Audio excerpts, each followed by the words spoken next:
Oh.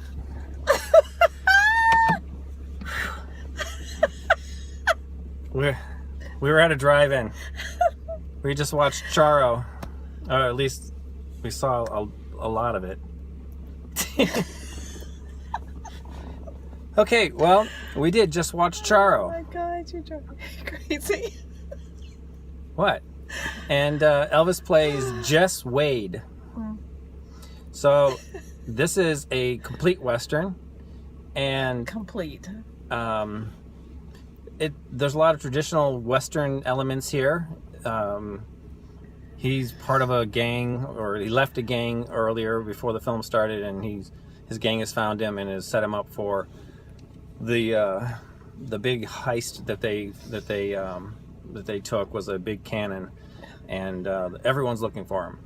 And so the leader of the gang let it be known that Jess Wade is the guy that pulled it off, and they capture Elvis in a bar in a town, and they take him out in the desert and scar him so that he matches the description.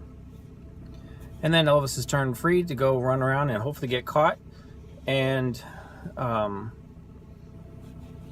that's really the story. But he's going to try and find his freedom. And the story is very traditional Western in the sense the leader of the gang has a brother who's a goofball and always gets in trouble, and the leader has to always bail him out. But Elvis catches him and puts him in jail. It's similar to a story that was told in Tombstone. Oh, your favorite movie. One of my favorite movies. It's told a lot in a lot of different Westerns. So. Yeah, good guy, bad guy. Yep. Very cliche, very standard roles. A lot of moments of just watching people ride horses and admiring the landscape. So nothing really surprising there. But let me turn it over to my expert Elvis Western professional here. What'd you think? As far as a Western, No, it was typical. As far as an Elvis movie, no. I didn't like it. I didn't like it at all. He didn't sing. Yes, no he singing. didn't sing. He's all dirty. He's not clean shaven. He wasn't ruggedly handsome? No. I mean, I thought he did a good job acting wise and all that kind of stuff, but it's just not what you would think an Elvis movie would be. So in the last... And I know that's what everybody... I mean, I know that's what he hated or whatever, but don't mess with a classic. Well, we're in the last part of his career. These last 4 movies aren't going to be traditional in that sense. No, then I'm going to hate them all. Probably. That being said, most people who like Westerns do like this film. It's a pretty good film in general.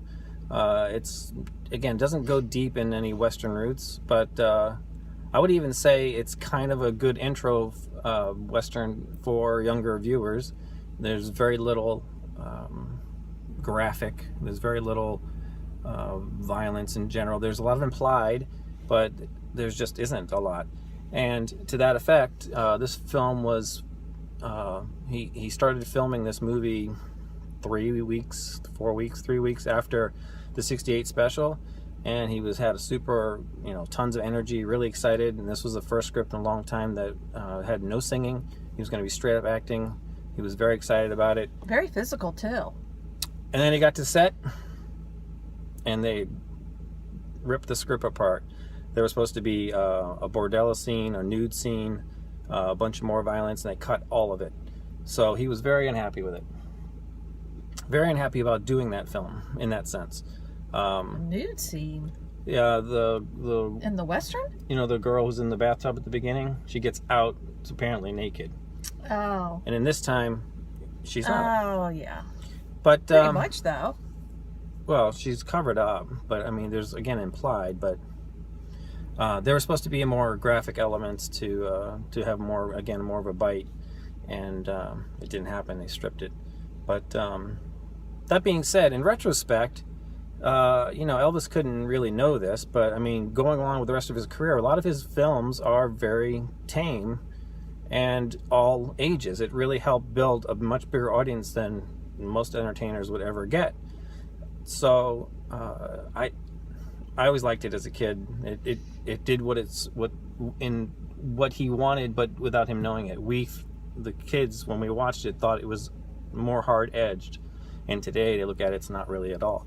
So... And all the women were probably upset because he wasn't singing and he wasn't cleaned up. Right, and it's just not a woman's flick, unless you're into like a spaghetti western, because that's what this kind of is. This role was actually originally Clint Eastwood was offered it. It wasn't called... it had to get much more grittier for him. I'm sure the original script was grittier, and it wasn't called Charro at that point. It was called something else, but it apparently had been shopped around for a while and got renamed and whatever. It ended up with Elvis, and a lot of Elvis fans really liked the film a lot. It's an attempt to justify serious acting. And in general, we just like, you know, there's a lot of there's some funny bits to it, and whatever, it's a Western. So, let's rate it. 1. But you made it a lot of fun. What'd I do? Ooh, just being out here with me. Oh yeah, we got to miss a lot of the parts. I had to cover our eyes when it got dangerous. So I'm gonna rate it a 3. I probably would even go 4, but I'm gonna go with a 3. Goodness gracious! Because it's not a great Western. It's a good Elvis movie. At some point, we really should just break them all down. This isn't. I mean, you have to break his career into different pieces. These aren't, you know, apples and oranges is really what we're doing here. This is not an Elvis flick with bikinis and songs. This is him running through a Western and doing a fine job with it. Yeah. So I'll give him that. Yep.